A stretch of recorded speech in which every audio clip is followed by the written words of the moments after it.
បាទអូនមើលទូនេះទូអូតូ1000ពង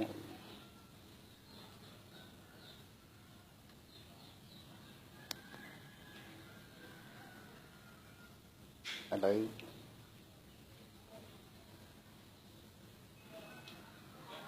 គេប្រពាក់ឧបករណ៍ពិសេសមួយយ៉ាង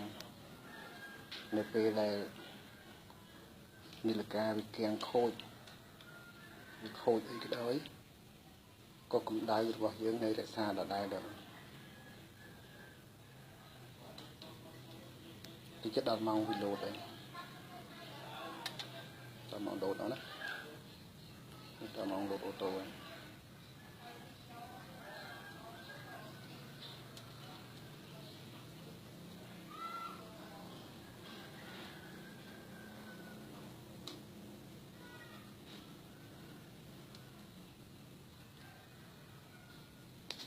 អូខេប៉ុណ្ណឹងសិនចាស់